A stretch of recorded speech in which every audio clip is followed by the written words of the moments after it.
CPC Civil Procedure Code 1908 Order 1 Rule 9 which deal करता है miss joinder और non joinder को। और फर्स्ट ऑफ ऑल तो हम देखेंगे कि मिस ज्वाइंडर और नॉन ज्वाइंडर है क्या। मिस ज्वाइंडर होता है एक्चुअल यहाँ प्लेंटिफ या डिफेंडेंट को पार्टी प्रॉपर एरे करना था तो वो नहीं किया गया, उनकी तरतीब ठीक नहीं है, दैट इज मिस ज्वाइंडर। और नॉन ज्वाइंडर है कि जो नेसेसरी एंड प्रॉपर पार्टी या ऐसी पार्टी कि जिसकी अदम मौजूदगी में प्रॉपर डिसीजन या फेयर डिसीजन या केस प्रोसीड नहीं हो सकता तो वो कहलाएगा मिस ज्वाइंडर। इसी तरह जो आमतौर पर ग्राउंड्स ली जाती हैं किसी भी नीचे ट्रायल कोर्ट में का जो फैसला होता है या लोअर कोर्ट का फैसला होता है तो हम कॉमनली ग्राउंड लेते हैं कि जो लोअर कोर्ट से उसने क्या किया है, मिसरेड किया है एविडेंस को या नॉन रेड किया है। तो यहां भी मिसरेड और नॉन रेड का मतलब यही है कि जो मटेरियल अवेलेबल है मिसरेड किया है उसको ठीक नहीं पड़ा और नॉन रेड किया है मीनिंग पड़ा ही नहीं है। तो ये दो डिफरेंट ग्राउंड्स हैं जो कॉमनली हम लेते हैं। अब ये कहता है कि अगर पार्टी नहीं बनाया गया तो क्या कोर्ट की डिस्क्रिशन है, इसका स्कोप क्या है, क्या सो मोटो कोर्ट जो है इटसेल्फ कह सकती है कि इस पार्टी को प्रॉपर एरे करें इवन अपील में रिवीजन में या एप्लीकेशन मूव करनी पड़ती है या बोथ, जो भी इसका मेथड्स है आगे चल के हम देखेंगे। और आगे ये भी देखेंगे कि अगर मिस ज्वाइंडर और नॉन ज्वाइंडर है तो इसका ऑब्जेक्शन कब लेना है, तो क्या टोटली एक दावा जो है वो डिफीट हो सकता है और किन सूरतों में हो सकता है किन में नहीं हो सकता। तो चलते हैं हम इसकी लैंग्वेज की तरफ।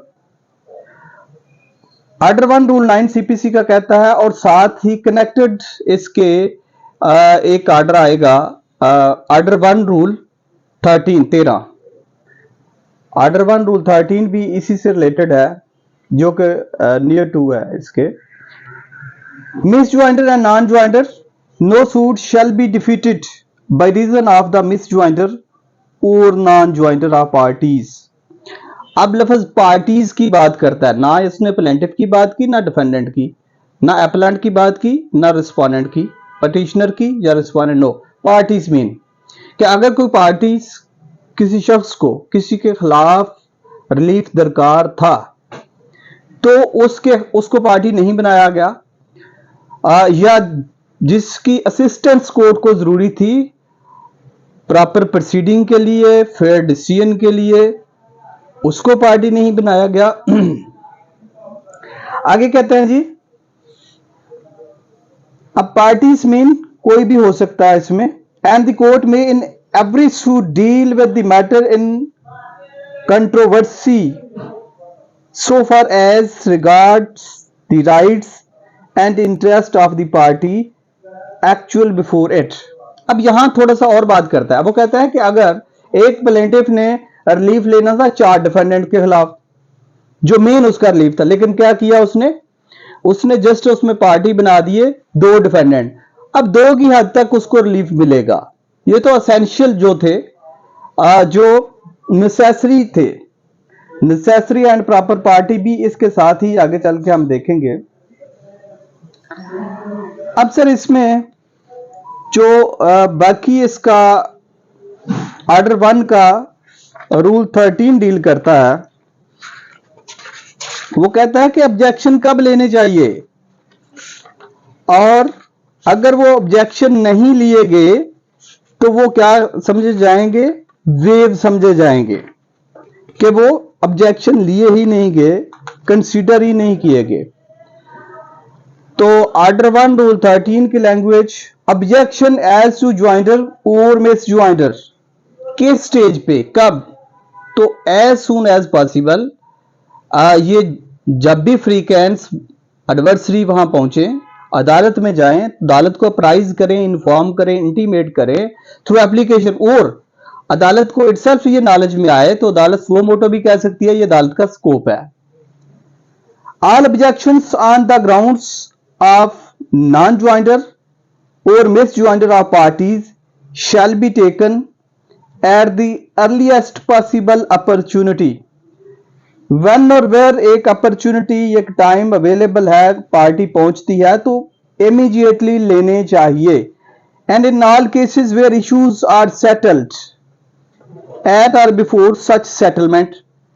हाँ, आगे अगर issues की बात करता है कहीं, तो जहां issues फ्रेम होते हैं या सेटल होते हैं उनसे पहले, unless the ground of objection has subsequently arisen and any such objection not so taken shall be deemed to have been waived. तो ये उसी तरह ही waived है जैसे कि हमने objection to jurisdiction section 21 civil procedure code 1908 देखा था कि when और where डिफेंडेंट वहां पहुंचे तो अपने रिटन स्टेटमेंट में क्या करे कि कोर्ट को जुरिस्डिक्शन नहीं है, सेक्शन 21. और इसी तरह ही ये दो चीजें, ठीक है, suit is bad due to misjoinder, non joinder, necessary and proper party. When और वेयर रिटन स्टेटमेंट हो तो ये दो ऑब्जेक्शन जो हैं ये प्रिलिमिनरी ऑब्जेक्शन में हर रिटन स्टेटमेंट में जरूर होने चाहिए. कंसिक्वेंशली बाज दफा पता चलता है कि इसमें वाकई ही ये मिस ज्वाइंडर, नॉन ज्वाइंडर था या कोर्ट को जुरिस्डिक्शन नहीं थी. तो अगर ये दो ऑब्जेक्शन नहीं लेते तो एक तरफ फिर आगे आपको क्या करते हैं, आप डिस्क्रिप्शन दे देते हैं कोर्ट्स को कि कोर्ट उसको कंसीडर करे या ना करे. अब इसमें चल के आगे लॉ बहुत वसी है कि अगर ऑब्जेक्शन जो है वो लिए जाते हैं, नई पार्टी ऐड होती है तो पार्टी कब ऐड होती है और जब ऐड होती है तो प्रोसीडिंग कहां से स्टार्ट होती है, उसका लिमिटेशन कहां से रन करता है. इसके साथ साथ हम इसके जो क्रॉस रेफरेंस हैं वो भी देखेंगे. अब सर इसमें जो ऑर्डर 1 रूल 9 का क्रॉस रेफरेंस में आएगा ऑर्डर 2 रूल 3 और order 1 rule 1 and 3, order 2 rule 7 civil procedure code 1908, order 1 rule 13. जैसे अभी हमने बताया कि ये तो दोनों एक काइंड के हैं कि ऑर्डर 1 रूल 9 और ऑर्डर 1 रूल 13. आगे सर सेक्शन 99 और सेक्शन 99 क्या कहता है